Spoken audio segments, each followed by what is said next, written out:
কিন্তু আমরা কিন্তু টি-20তে ভালো টিম না, বড় টিম আমরা এখনও না। আপনি এটাকে ফ্লুক বলতে পারেন। আফগানিস্তানের প্লেয়াররা যারা বাংলাদেশের অনেক পরের ক্রিকেটে এসে তারা অনেক বেশি ডেভেলপ করছে, তাদের প্লেয়াররা। পৃথিবীর সবচেয়ে বড় টুর্নামেন্ট আইপিএল, সেই টুর্নামেন্টে যখন আপনি এনওসি দিবেন না, তখন আপনাকে তো আস্তে আস্তে, যেমন এই বছর আমাদের আইপিএলে কোনো প্লেয়ার খেলছে না, বিগ ব্যাশের মতো একটা টুর্নামেন্টে রিশাদ সুযোগ পেলো, কিন্তু রিশাদ খেতে যেতে পারবে না। আপনার যখন খেলাই থাকবে না একটা লোকাল ডিস্ট্রিক্টে, তখন আপনি প্লেয়ার পাবেন কোথায়? বাবু ভাই, টানা অনেকক্ষণ ধরে ইন্টারভিউ দিচ্ছেন, আমি কত নাম্বার ইন্টারভিউ আর কেমন লাগতেছে ইন্টারভিউ দিতে? না দেখুন, এরকম একটা টুর্নামেন্টে যখন আপনি এক্সপোজার পাবেন, ইউজুয়ালি আমরা যারা হচ্ছে ডোমেস্টিক এভাবে খেলি, তারা কিন্তু এরকম এক্সপোজার পাই না।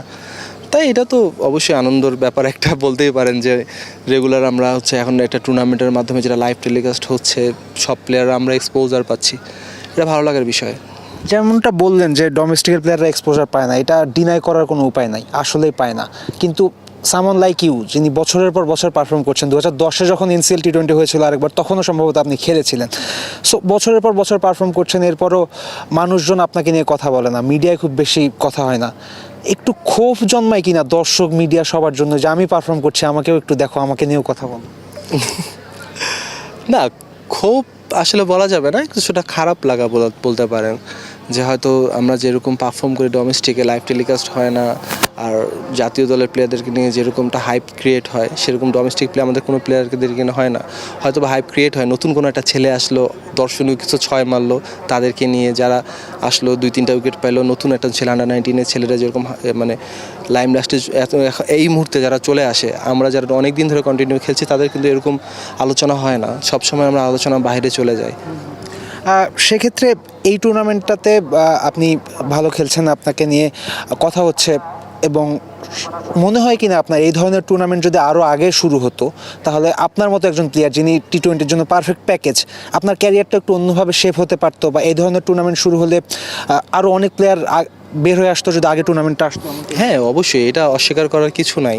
আমরা অনেক বছর ধরে বলেই যাচ্ছিলাম যে আমাদের আর ঘরোয়া আরেকটা টুর্নামেন্ট, এক্সট্রা টুর্নামেন্ট যেন বাড়তি আসে। সেটা আমরা শুধু, আপনি যদি দেখবেন যে ফার্স্ট লিস্ট এ ম্যাচ আমরা শুধুমাত্র ঢাকা প্রিমিয়ার লিগ খেলি, আমাদের লিস্টে ম্যাচগুলোর সংখ্যা আরও বাড়ানো উচিত। আমাদের টি-20 ম্যাচগুলোর যেটা এখন হচ্ছে কাউন্ট হবে, আপনার প্রোফাইলে যাবে, এরকম একটা টুর্নামেন্ট। এই টুর্নামেন্টগুলো যখন আরও আগে থেকে হতো, তাহলে দেখা যেত যে বাংলাদেশ জাতীয় দল টি-20-তে যেমন স্ট্রাগল করে, আর রিসেন্টলি আমরা ওয়েস্ট ইন্ডিজের সাথে সিরিজ জিতছি ঠিকই, কিন্তু ওভারঅল কিন্তু আমরা কিন্তু টি-20তে ভালো টিম না, বড় টিম আমরা এখনও না। আপনি এটাকে ফ্লুক বলতে পারেন, কিন্তু আপনি ইউজুয়ালি যখন একটা টুর্নামেন্ট খেলবেন, যখন বিশ্বের বড় বড় দেশগুলো থাকে, তাদের সাথে কিন্তু আমরা বাংলাদেশটা কখনোই টি-20তে কম্পিট করতে পারি না, কারণ আমাদের অভ্যাস নেই। আপনাকে খেলতে হচ্ছে টি-20, খেলতে হচ্ছে শুধুমাত্র বিপিএল। আপনি যখন 11 জন প্লেয়ারের মধ্যে 4 জন আপনার বিদেশি প্লেয়ার খেলে, 7 জন দেশি প্লেয়ার খেলে, সেই 4 জনকে কিন্তু পরবর্তীতে যখন আপনি ন্যাশনাল টিমে খেলবেন, আপনার কিন্তু ওই 4 জন দেশি প্লেয়ারই খেলাইতে হচ্ছে। তাই 11 জন যখন প্লেয়ার খেলে, ওই 11 জন প্লেয়ার কীভাবে একটা টিমকে রিপ্রেজেন্ট করবে, সেটা কিন্তু আমরা জানতাম না। এই ডোমেস্টিকে কিন্তু আমাদের কোনো, এই টুর্নামেন্টে কিন্তু আমাদের কোনো বিদেশি প্লেয়ার নেই, সব দেশি প্লেয়ার আমরা খেলছি। তাই আমরা আস্তে আস্তে শিখবো, যখন আরও আগে থেকে যদি খেলতে পারতাম, আর আগে থেকে আমরা শিখতে পারতাম, জানতে পারতাম যে টি-20টা কীভাবে খেলতে হয়, কোন উইকেটে কীভাবে খেলতে হবে, উইকেট ভালো থাকলে আমরা কীভাবে রান আমাদের চেস করতে হবে। আপনি এই টুর্নামেন্টে দেখবেন যে 120 রান, 106 রান চেস করতেও অনেক হিমশিম খাচ্ছে, খুব কম্পিটিটিভ ম্যাচ হচ্ছে, আবার 206 রান খুবই ইজিলিও চেস হয়েছে।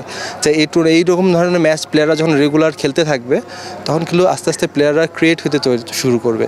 তাই এই টুর্নামেন্টগুলো আরও অনেক আগে থেকে শুরু হওয়া উচিত ছিল। বছর শেষের খুশি নগদে হবে বেশি। নগদ পেমেন্টে নির্দিষ্ট ক্যাটাগরির কেনাকাটায় 300 টাকা পর্যন্ত ক্যাশব্যাক। বিদেশি দ্বার অবশ্যই ওপেন হওয়া উচিত, কারণ আপনি দেখবেন আফগানিস্তানের প্লেয়াররা যারা বাংলাদেশের অনেক পরের ক্রিকেটে এসে তারা অনেক বেশি ডেভেলপ করছে, তাদের প্লেয়াররা। আপনি দেখবেন ওদের কিন্তু 30, 40, 50 বা বাংলাদেশের মতো শত শত প্লেয়ার নাই। ওদের ঘরে হাতে গোনা দেখা যাবে যে 25-30 জন, ম্যাক্সিমাম হয়তো 40 জন। তাদের মধ্যে দেখবেন 50%-এরও বেশি প্লেয়ার সবাই সারা পৃথিবীতে এখন ফ্র্যাঞ্চাইজির খেলা চলতেছে, টি-20 বলেন, টি-10 বলেন, সব ধরনের খেলা, সবখানে আফগানিস্তানি প্লেয়ারদেরকে হাইলি রেট করা হয়, কারণ তারা শুধুমাত্র এই বিদেশি টুর্নামেন্টগুলো খেলতে খেলতে খেলতে খেলতে তারা কিন্তু এখন পরিপক্ক একজন প্লেয়ার প্লেয়ার হয়ে উঠছে সবাই। আমাদের বাংলাদেশি প্লেয়াররা কিন্তু এই সুযোগটা পায় না। রিসেন্টলি অল্প কিছু প্লেয়ার হয়তো বা খেলতে সুযোগ পাচ্ছি, আইপিএলে কিছু প্লেয়ার সুযোগ পাই, তাও সুযোগ পায় না কারণ আমাদের এনওসি তো দেওয়া হয় না ঠিকানা। আপনি যখন এত পৃথিবীর সবচেয়ে বড় টুর্নামেন্ট আইপিএল, সেই টুর্নামেন্টে যখন আপনি এনওসি দিবেন না, তখন আপনাকে তো আস্তে আস্তে, যেমন এই বছর আমাদের আইপিএলে কোনো প্লেয়ার খেলছে না কারণ আমাদের এনওসির সমস্যা। তাই কোনো টিম যখন আপনাকে এত টাকা দিয়ে একটা টিম নিবে, চাবে আপনাকে যেন পুরোটা সময় ধরে যেন আপনি খেলতে পারেন। যখন আপনি খেলতে পারবেন না, তখন আস্তে আস্তে কিন্তু আপনাকে আর নিবে না। বিগ ব্যাশের মতো একটা টুর্নামেন্টে রিশাদ সুযোগ পেলো, কিন্তু রিশাদ খেলতে যেতে পারবে না।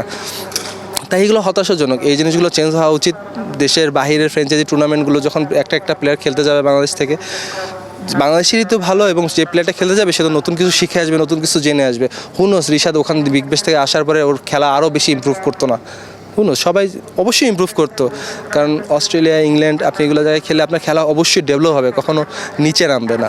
আচ্ছা ভাইয়া, আপনি শুরুতে একটা কথা বলেছেন যে রিসেন্ট টাইমে জুনিয়রদের বেশি জুনিয়রদের নিয়ে মাতামাতি হয়, কিন্তু রংপুর দলে যদি আমি তাকাই, সিনিয়ররাই আপনারা দলটাকে গাইড করছেন। আমি বলবো আপনি আছেন, আরিফুল আছেন, নাইম ভাই আছেন, তানভীর হায়দার আছেন।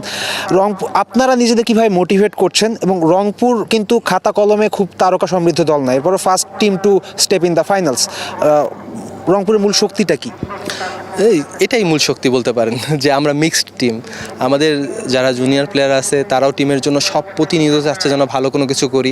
তারা চাচ্ছে যেন সিনিয়র প্লেয়ারের থেকে ওরা আরও ভালো পারফর্ম করুক, কিন্তু সিনিয়র প্লেয়াররাও চাচ্ছে যেন নিজের নামটা যেরকম আছে, যেমন নাইম ভাইয়ের কথা বলেন, তানভীরের কথা বলেন, আরিফের কথা বলেন, আমার কথা, আমরা প্রতিনিয়ত চাই যেন আরেকটা ভালো ম্যাচ খেলি, আরেকটা man of the match trophy নেই। আমাদের সবার টার্গেট থাকেই এইটাই। এটা হয়তো মোটিভেট করে সবাইকে যে আমি এই ম্যাচটা জিতাবো, আমি ভালো পারফর্ম করব।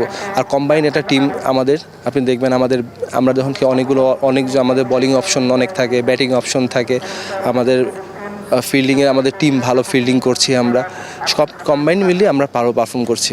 লাস্ট প্রশ্ন, আপনারা one step away from winning the NCL championship. আপনারা যদি জেতেন, রংপুর যদি জেতে, রংপুরে এত বড় এফেক্ট ফেলতে পারে? রংপুরের বাচ্চা কাচ্চারা কি নতুন করে ক্রিকেটার হওয়ার স্বপ্ন দেখবে কিনা? যে কারণ এতদিন পরে এনসিএল আয়োজন হলো, সেখানে রংপুরই চ্যাম্পিয়ন হলো। এটা একটা ফার্স্ট প্রশ্ন। সেকেন্ড প্রশ্ন, এবার এনসিএল টুর্নামেন্ট অলমোস্ট শেষের দিকে, এটা কন্টিনিউটি অবশ্যই চাইবেন, কি ইমপ্রুভ করা যেতে পারে? দেখুন, রংপুর টিম যদি চ্যাম্পিয়ন হই, আমাদের 8টা ডিস্ট্রিক্ট রয়েছে আমাদের রংপুর ডিভিশনের ভিতরে। আমাদের ওখানে ক্রিকেটের স্ট্রাকচারটা কিন্তু খুবই ভঙ্গুর টাইপের। আমরা হয়তো রংপুরের যদি আপনি দেখবেন যে বিগত 3-4 বছর ধরে কোনো লিগ হয় না, খেলা হয় না। আপনার যখন খেলাই থাকবে না একটা লোকাল ডিস্ট্রিক্টে, তখন আপনি প্লেয়ার পাবেন কোথায়? হয়তোবা এটা তাদের জন্য অনুপ্রেরণা দিবে যে না, আমরাও পারি, আমরাও খেলতে পারি। কিন্তু আপনার যখন লোকাল লিগগুলো যখন ভালোভাবে তৈরি হবে, তখন আপনার আরও প্লেয়ার ইনভলভমেন্ট বাড়বে। আশা করি, যেহেতু এখন বোর্ড চেঞ্জ হয়েছে, মানুষজন চেঞ্জ হয়েছে, সবাই আমরা বলতে যাচ্ছি নতুন বাংলাদেশের নতুন প্রজন্ম নিয়ে আসবো আমরা। তাই আশা করি এই টুর্নামেন্টগুলো ভালোভাবে হবে, রুরাল এরিয়া থেকে শুরু করে সবখান থেকে প্লেয়াররা ভালো মানে বাংলাদেশ ক্রিকেটের জন্য খেলবে, নিজেদের জন্য খেলবে, ক্রিকেটে আরও নতুন প্লেয়ার আসবে। এই টুর্নামেন্টে কি ইমপ্রুভমেন্ট হতে পারে ছোট্ট করে? আসলে এই টুর্নামেন্টের কথা বলতে গেলে কি, এই টুর্নামেন্ট আসলে হঠাৎ করে আয়োজন করা হয়েছে, তারপরেও যে এত বড়ভাবে এত বড়ভাবে হবে, এটা কিন্তু আয়োজন হবে যেটা বোঝা যায়নি। তাই যেহেতু এটা আমি চাবো যে এটা যেন কন্টিনিউ চলতে থাকে, এবং পরবর্তীতে যখন হবে তখন টুর্নামেন্টটা যেন একটু বড় সময় ধরে হয়। আমরা যেমন 13-14 দিনের মাঝে আমরা প্রায় 8টা-9টা ম্যাচ খেলবো। আমরা যদি 24 লাকিলি আমরা আজকে ম্যাচে জিতে গেছি দেখে আমরা হয়তো বা 2 দিন ব্রেক পাবো। ইউজুয়ালি দেখবেন গত 9 দিনে আমরা 7টা ম্যাচ খেলছি, যে একটা ক্রিকেট প্লেয়ারের জন্য খুবই রিস্কি। কারণ আপনি একে তো মাঠে ডিউ পড়তেছে, এখন ঠান্ডার সময় সবারই শরীর একটু, প্লেয়ারদের শরীর একটু থাকে, মাঠে ডিউ থাকে, দেখা যায় যে হাই ইন্টেন্সিটিতে যখন ফিল্ডিং করতে যায়, বোলিং করতে যায়, ইনজুরি চান্সেস অনেক বেশি বেড়ে যায়। তাই এই সময়টা যদি আরেকটু বাড়ে, আরেকটু লম্বা সময় নিয়ে যদি আগামীবার করা যায়, তাহলে আমি আশা করি এই টুর্নামেন্টে আরও বেশি বড় সাকসেস নিয়ে আসবে।